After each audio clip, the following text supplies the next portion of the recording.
Vamos saber agora como está o mercado financeiro de hoje com Luiz Arthur Nogueira. Bom dia, bem-vindo, Luiz.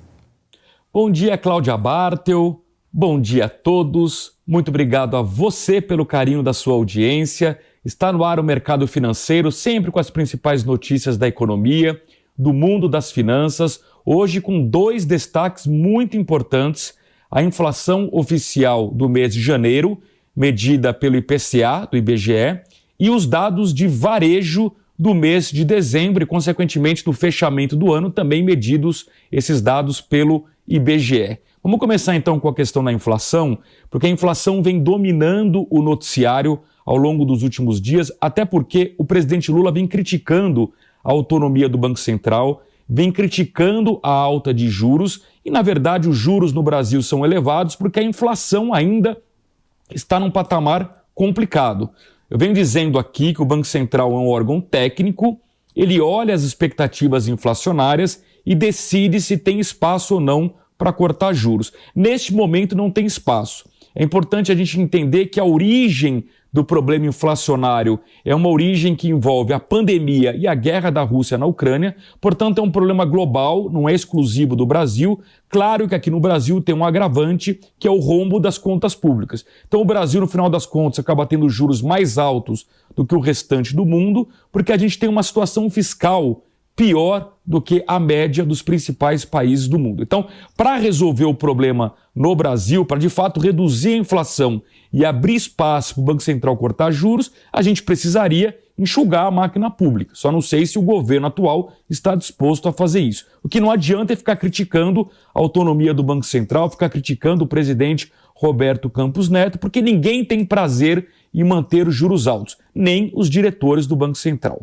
Bom, isso dito, o IBGE divulgou nesta manhã a inflação oficial do mês de janeiro. Então eu queria colocar o gráfico aqui na tela para a gente acompanhar a evolução nos últimos meses e começar a perceber, em primeiro lugar, que a gente teve, quem nos acompanha por imagem, no YouTube, na Panflix, a gente teve 3 meses de deflação, ali em julho, agosto e em setembro, né? Essa deflação, na época a gente explicou aqui no programa Mercado Financeiro pela Jovem Pan News, ela decorreu da queda nos preços dos combustíveis. E a partir de outubro, a inflação voltou para um patamar, digamos, entre aspas, normal para os padrões brasileiros. Eu digo normal, mas um patamar ainda incômodo, porque o ideal seria que o Brasil tivesse inflação mensal abaixo de 0,5%. Porque se a gente não tiver uma inflação mensal abaixo de 0,5%, fica impossível cumprir a meta de inflação. Vamos lembrar que a meta de inflação esse ano é de 3,25% no ano inteiro, com uma tolerância de 1,5 ponto para mais ou para menos. Ou seja, no limite, ali, o teto da meta deste ano é de 4,75%. Agora, se o Banco Central não conseguir fazer com que o país tenha uma inflação inferior a 0,5% ao mês, jamais vai cumprir sequer o teto da meta, que eu insisto, é de 4,75%.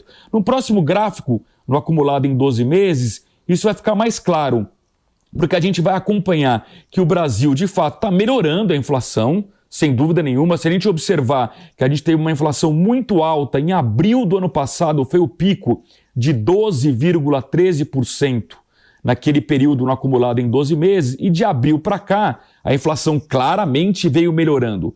O problema é que nos últimos meses a gente meio que empacou nesse patamar entre 5% e 6%, que é um patamar acima do teto da meta. Então é por isso, inclusive, que o Banco Central não enxerga espaço para cortar juros, porque sequer ele está conseguindo cumprir a meta de inflação desse ano. Lembrando que o Banco Central não cumpriu a meta de inflação nem de 2021, nem de 2022. O mercado financeiro projeta para esse ano uma inflação de 5,78%, ou seja, o recado do mercado financeiro é de que o Banco Central não vai cumprir a meta pelo 3º ano consecutivo.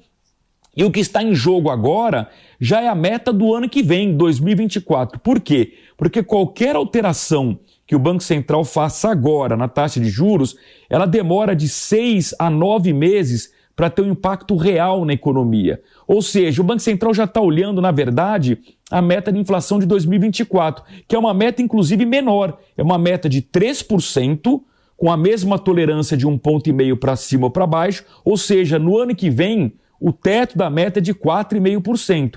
E o mercado já está piorando a inflação projetada para o ano que vem. No último Boletim Focus, que nós divulgamos aqui na segunda-feira, no nosso programa Mercado Financeiro pela Jovem Pan News, o Boletim Focus já indicava uma inflação para o ano que vem de 3,93%. Ainda não superou o teto da meta de 4,5%, mas está subindo perigosamente semana após semana. É por isso que, neste momento, é impossível a gente imaginar qualquer cenário para o Banco Central começar a cortar juros deste ano, a não ser que, como eu disse, o governo Lula sinalize com corte de gastos, sinalize com enxugamento da máquina pública e que a equipe econômica do ministro Fernando Haddad, ao anunciar a nova meta fiscal que vai substituir o teto de gastos, ele convença o mercado financeiro de que a trajetória das contas públicas é benigna, ou seja, é positiva ao longo dos próximos anos. Se ele conseguir convencer o mercado disso, certamente as expectativas inflacionárias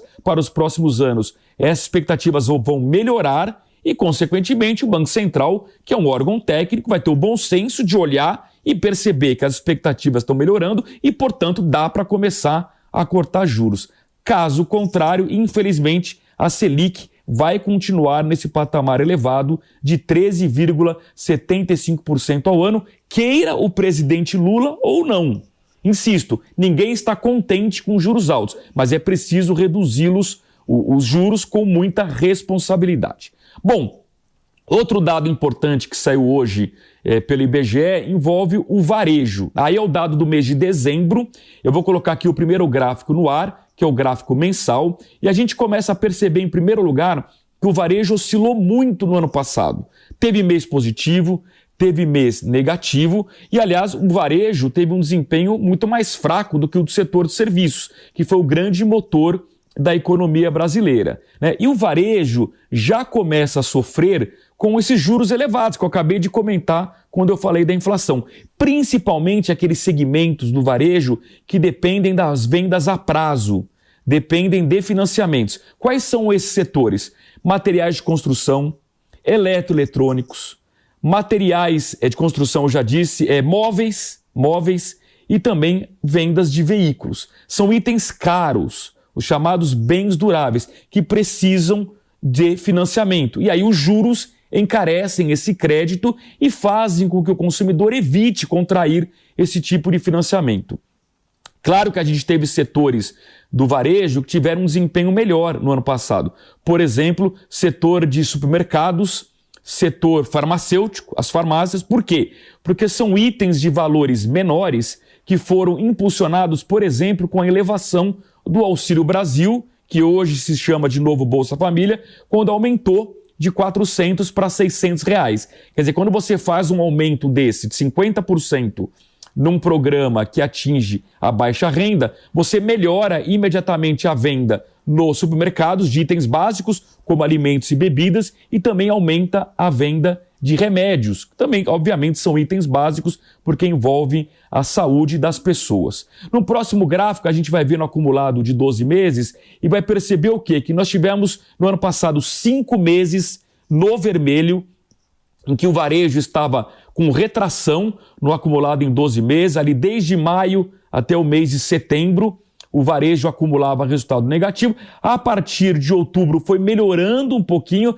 mas repare que ainda é uma melhora muito tímida, uma melhora muito pequena, bem diferente do que ocorre no setor de serviços. O setor de serviços que foi o que mais sofreu durante a pandemia e, consequentemente, com a reabertura econômica pós-pandemia, foi o setor que mais se beneficiou, né? Então, o varejo, ele ainda vai ter meses difíceis pela frente.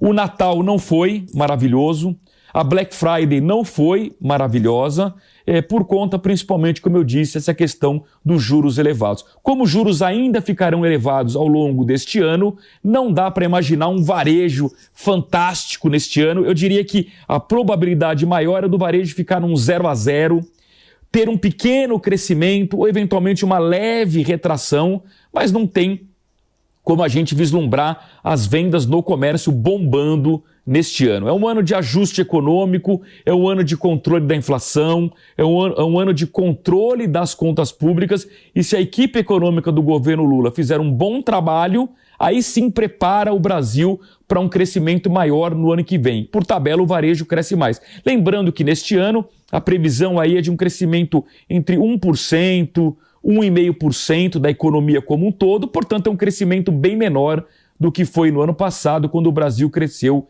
em torno de 3%.